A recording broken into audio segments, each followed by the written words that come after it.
मैं डॉक्टर कुणाल शर्मा। हाल ही में मैंने साहित्य में पीएचडी किया है। उस घटना के बाद सब कुछ बदल सा गया था। मैं पिछले 9 सालों से दिमाग के डॉक्टर की सलाह ले रहा हूँ।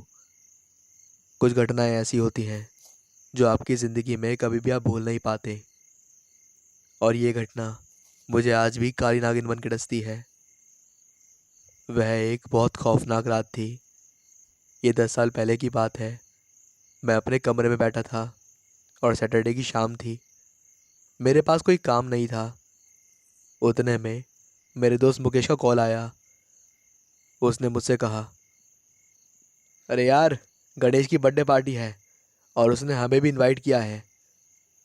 तो मैंने पूछा, सुरेश और रमेश आ रहे हैं क्या? उसने जवाब दिया, हाँ हाँ यार, वो भी आ रहे हैं।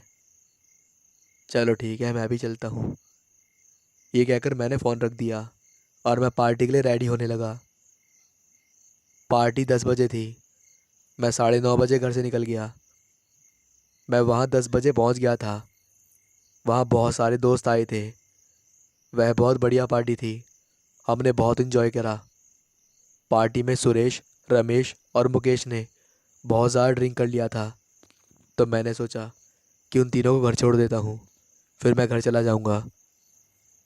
तो हम चारों पार्टी में से निकल गए। रात के करीब 12:30 बजे कोई रिक्शा वाला या टैक्सी वहाँ पर भटक भी नहीं रहे थे। हम थोड़ा आगे चले, फिर भी हमें कोई रिक्शा वाला या टैक्सी वाला नहीं मिला। तो मैंने सोचा कि क्यों ना कैब बुला ली जाए, और फिर मैंने कैब बुक कर दी। हम कैब के लिए वेट कर रहे थे। पूरी सड़क एकदम सुनसान थी। दूर दूर तक कोई नज़र नहीं आ रहा था। मैंने आसपास बैठने के लिए जगह ढूंढी, लेकिन कहीं पर भी जगह नहीं मिली। मैंने आसपास ढंग से देखा, लेकिन मुझे एक भी दुकान खुली हुई नज़र नहीं आई। तभी इतने में मुझे एक दुकान की बत्ती जलती हुई दिखी। वह दुकान दो दुकानों के बीच एक छोटी सी जगह में थी। वह दुकान कुछ अजीब थी, मानो बहुत पुरानी हो। मैं वहाँ अपने तीनों दोस्तों को लेकर गया। उस दुकान का बोर्ड बहुत अजीब सा था। उस दुकान के बोर्ड के दो आखिरी सिरे पर दो अजीब से मुख बने हुए थे, और उन मुख पर सींग भी बने थे, मानो कोई शैतान का मुख हो। उस बोर्ड पर लिखा हुआ था, black devil lemonade and cold drinks. मतलब उस दुकान का नाम था black devil lemonade and cold drinks, और वह दुकान नींबू पानी और कोल्ड ड्रिंक की थी। और वहाँ पर अंदर बैठने की भी जगह थी। मैंने दुकान के बाहर खड़े रहकर आवाज़ लगाई, अरे कोई है अंदर? इतने में एक बूढ़े से दिखने वाले महाशय मेरे पास आए।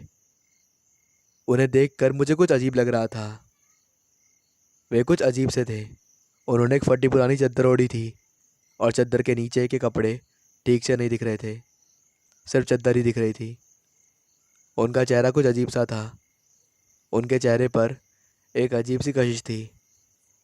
उनके चेहरे की लाली ऐसी थी मानो कोई जिंदा इंसान ना हो। मैंने उनसे पूछा, क्या हम अंदर बैठ सकते हैं? वो हमारी कैब थोड़ी देर में आती होगी। तो उन्होंने एक बड़ी सी भारी और अजीब आवाज़ में कहा, हाँ, अंदर आ जाओ बेटा। फिर हम अंदर बैठ गए। थोड़ी देर बाद उन्होंने हमसे पूछा, कुछ लोगे बेटा, नींबू पानी या फिर कुछ और? उतने में मुझे ख्याल आया, और मैं मेरे मन में बोला, मुकेश, सुरेश और रमेश को नींबू पानी पिला देता हूँ, जिससे उनका हैंगओवर थोड़ा कम हो जाएगा। तो मैंने उनसे कहा, अंकल, 3 नींबू पानी ले आना। मेरे इतना कहते ही वे नींबू पानी बनाने चले गए। मैं चांद की तरफ देख रहा था। उस दिन पूर्णिमा की रात थी। चांद बहुत चमक रहा था। मैं चांद को बस देख ही रहा था कि तभी मेरी नज़र दुकान के मालिक पर गई। मैंने देखा कि चांद की इतनी रोशनी में हम सबकी परछाइयाँ दिख रही थीं, लेकिन उनकी परछाई नहीं दिख रही थी। मुझे देखकर कुछ याद आया कि जब मैं छुट्टियों में नानी के घर जाता था, तब मेरी नानी मुझे भूत की कहानियाँ सुनाया करती थी। वह कहती कि जिसकी परछाइयाँ नहीं दिखे वह भूत होते हैं। मुझे मेरी आंखों पर शक हुआ। कि कहीं ये मेरा भ्रम तो नहीं। इसलिए मैं चेक करने के लिए धीरे से खड़ा हो गया और मैं धीरे से चलकर थोड़ा पास गया और मैंने जो देखा उसे देखकर मेरा दिल मेरे गले में आ गया। मैंने देखा कि वह जो नींबू निचोड़ रहे थे उसमें से नींबू के रस की जगह गहरे लाल रंग का खून निकल रहा था। जैसे ही मैंने वो देखा उतने में ही वह मेरी तरफ यानी कि पीछे घूम गए। फिर मैंने जो नज़ारा देखा वह मैं आज तक भूल नहीं सकता हूँ। वह दृश्य आज तक मेरे सपनों में आता है। मैंने देखा कि उनका चेहरा और उनका पूरा शरीर ऐसा हो गया था मानो इस दुनिया के बाहर का प्राणी हो। उनके चेहरे पर से आंखें और नाक गायब हो गए थे और उनके कान बहुत ही बड़े हो गए थे और उनकी वो अजीब सी हंसी बहुत डरावनी थी। उनके वह नुकीले दांत जिसमें कुछ दांत टेढ़े मेढ़े और छोटे बड़े थे, ये देखकर मैं बहुत डर गया और मेरे दोस्तों को कुछ पता ही नहीं था कि यहाँ क्या हो रहा है क्योंकि वह शराब के नशे में थे। मैं दौड़कर मेरे दोस्तों के पास गया। मैं मेरे दोस्तों को वहाँ से उठा ही रहा था कि इतने में वह अजीब सा प्राणी पास आने लगा। मैंने बहुत कोशिश करी अपने दोस्तों को बचाने की। मैं चाहता था कि मैं उन्हें लेकर भाग जाऊं, लेकिन वह शराब के नशे में थे इसलिए मैं उन्हें बचाकर भाग नहीं सका। फिर मैं वहाँ तेज़ी से भागा और मैं दुकान के बाहर भाग ही रहा था कि मैं बीच में आए पत्थर की वजह से गिर गया। फिर मैंने ज़मीन पर गिरी हुई हालत में पीछे मुड़कर देखा तो वह अजीब सा प्राणी मेरे एकदम पीछे खड़ा था। मैं डर के मारे खुद को बैठे हुए घसीटते हुए थोड़ा पीछे चला गया। मेरे पसीने छूट रहे थे। मैंने उसे डरी और सहमी हुई आवाज़ में पूछा, क्या बिगाड़ा है हमने तुम्हारा? क्यों हमें मारना चाहते हो? उसने एक अजीब और डरावनी आवाज़ में कहा, एक बार की बात है, तुम लोगों की तरह ही रात को 3 नौजवान आए थे। वह लोग भी शराब के नशे में धुत थे। उन्होंने आकर नींबू पानी मांगा। शराब के नशे में और पैसे की लालच में उन लोगों ने धोखेबाजी में मेरा खून कर दिया और सारा सोना और पैसे लूट कर भाग गए और पूरी दुकान भी लूट ली। उस दिन से मैं जगह जगह मेरी दुकान लेकर चला जाता हूँ और तुम लोगों के जैसे शिकार ढूंढकर उन्हें मार कर ख़त्म कर देता हूँ।